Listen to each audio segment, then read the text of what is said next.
காங்கிரஸ் அக்னி பரீட்சையில குதிக்குதா? 2029 பாராளுமன்ற தேர்தலுக்கு இன்னும் 3 ஆண்டுகள் தான் இருக்கு. இந்த நிலையில தேசிய அரசியல்ல அதற்கான காய்கள்கள் இப்போதே தொடங்கிருச்சு. குறிப்பா காங்கிரசுக்குள் இருந்து மிக முக்கியமான குரல் ஒன்று ஒழிச்சிருக்கு. இந்த பாராளுமன்ற தேர்தல்ல ராகுல் தான் எங்கள் பிரதமர் வேட்பாளர் அப்படிங்கிற விவாதத்தை தமிழகத்தைச் சேர்ந்த பாராளுமன்ற உறுப்பினரும் தமிழக காங்கிரஸ் தலைவருமான மாணிக்கம் தாக்கூர் பொது வெளியில தொடங்கி வச்சிருக்காரு. இன்னும் 3 ஆண்டுகள் இருக்கும் போதே காங்கிரஸ் ஏன் ராகுலை இப்போது முன்னிறுத்துகிறது? இதனால் காங்கிரஸ் மட்டும் இல்லாம இண்டி கூட்டணிக்கு கிடைக்க போகும் லாபம் நட்டங்கள் என்ன? இதற்கு முந்தைய பாராளுமன்ற தேர்தல்கள்ல ராகுலை அதிகாரப்பூர்வமாக பிரதமர் வேட்பாளராக அறிவிக்கப்பட்டுள்ளாரா? இக்கேள்விகளுக்கு பின்னால் இருக்கும் ஆழமான அரசியல் கணக்குகள் என்ன என்பதை பற்றி ஜெம் தொலைக்காட்சியில் விரிவாக பார்க்கலாம்.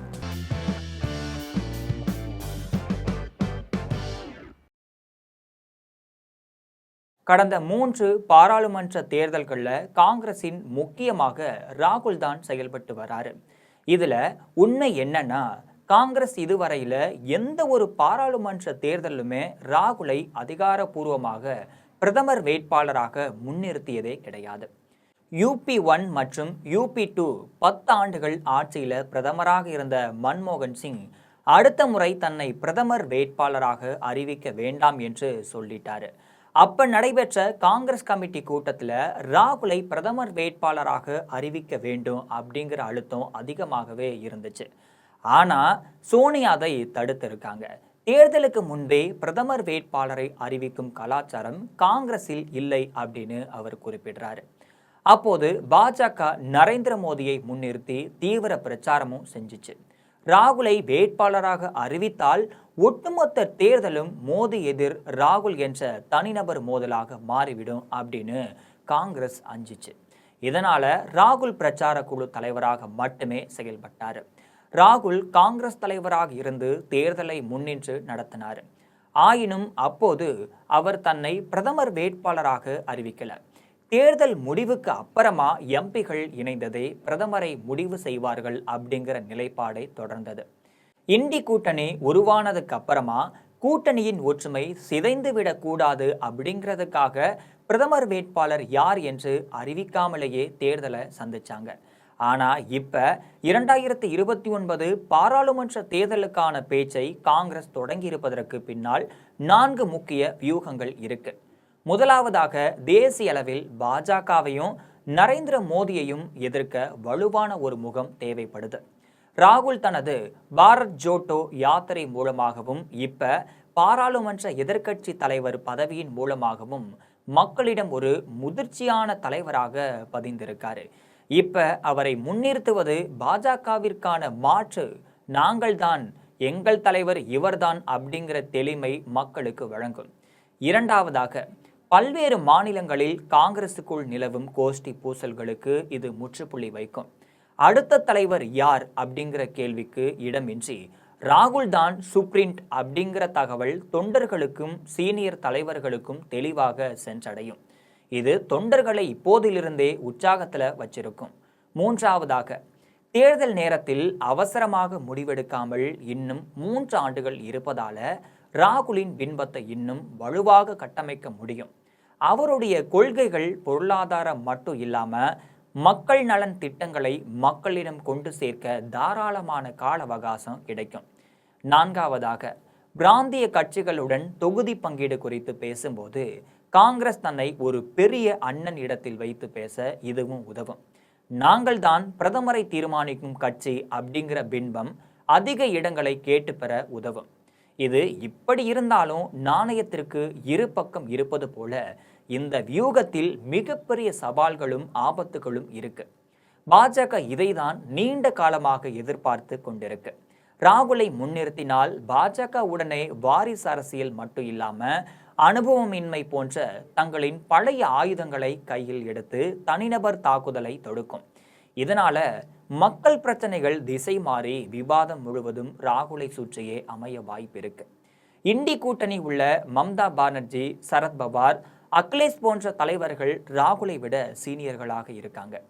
அவர்கள் ராகுலை தங்களுக்கு சமமான தலைவராக ஏற்றுக்கொண்டாலும் தங்களுக்கு ஒரு பாஸாக ஏற்றுக்கொள்ள தயங்குவாங்க. அதாவது எங்களை கலந்து ஆலோசிக்காமல் எப்படி முடிவெடுக்கலாம் அப்படிங்கிற ஈகோ பிரச்சனைகள் கூட்டணிக்குள் வெடிக்கக்கூடும்.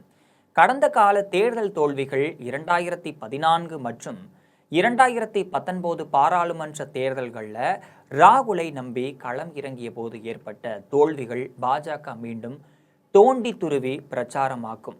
2024 பாராளுமன்ற தேர்தலில் காங்கிரஸ் 99 இடங்களுடன் கம்பேக் கொடுத்திருந்தாலும் தனி பெரும்பான்மை பெறும் அளவிற்கு இன்னும் வளரல அப்படிங்கிற யதார்த்தம் தான் மறுப்பது கிடையாது. காங்கிரஸ் தயங்கிய போதும் கூட ராகுலை பிரதமர் முகமாக முதலாக அறிவித்தது திமுக தான். கடந்த 2019 பாராளுமன்ற தேர்தலின் போது ராகுலே வருக நல்லாட்சி தருக அப்படின்னு ஸ்டாலின் அழைப்பு விடுத்திருந்தாரு. ஆனா அதே திமுகவுடன் இப்போது காங்கிரஸ் மிக சலசலப்பான முறையில உறவை துண்டிச்சிருக்கு. இத இண்டி கூட்டணி இருக்கும் பிற கட்சிகள் யாருமே ரசிக்கல. கடந்த ஜூன் 8ஆம் தேதி டெல்லியில் நடந்த இண்டி கூட்டணியின் ஆலோசனை கூட்டத்தில் கூட தங்களது அதிருப்தியை அவர்கள் காங்கிரஸ் மீது வெளிப்படுத்தி இருந்தாங்க. அது மட்டும் இல்லாம மேற்கு வங்கம், அஸ்ஸாம் போன்ற பல மாநில சட்டமன்ற தேர்தல்களிலும் தொடர்ந்து காங்கிரசும் இண்டி கூட்டணியும் தோல்வியை தான் தழுவிட்டு இருக்கு. ஆகவே அனைவருமே வலுவிழந்து போயிருக்கும் நிலையில காங்கிரஸ் அதிகாரத்திற்கு வருவதற்கு மட்டுமே அவர்கள் முழு மனதுடன் சம்மதிப்பார்களா அப்படிங்கிறது கேள்விதான். திரிணாமுல் காங்கிரஸ் தலைவர் மம்தா பானர்ஜி இதனை எளிதில் ஏற்றுக்கொள்ள மாட்டாங்க. இதே போல டெல்லி மட்டும் இல்லாம பஞ்சாபில் காங்கிரசுடன் நேரடி போட்டியில் இருக்கும் அரவிந்த் கெஜ்ரிவாலின் ஆம் ஆத்மி கட்சியும் ராகுலை முன்னிறுத்துவதை விரும்பாது. சமாஜ்வாதி கட்சியின் அகிலேஷ் யாதவ், உத்தவ் தாக்கரே போன்ற தலைவர்களும் இதற்கு உடன்படுவது கடினமான விஷயம்தான். இதனால தேர்தலுக்கு முன்பே கூட்டணிக்குள் விரிசல் விழ வாய்ப்பிருக்கு. பாஜகவை ஒன்றாக எதிர்ப்பதை விட்டுட்டு யார் பிரதமர் அப்படிங்கிற சண்டை கூட்டணிக்குள் வந்து அது வாக்கு வங்கியை பிரிக்கக்கூடும்.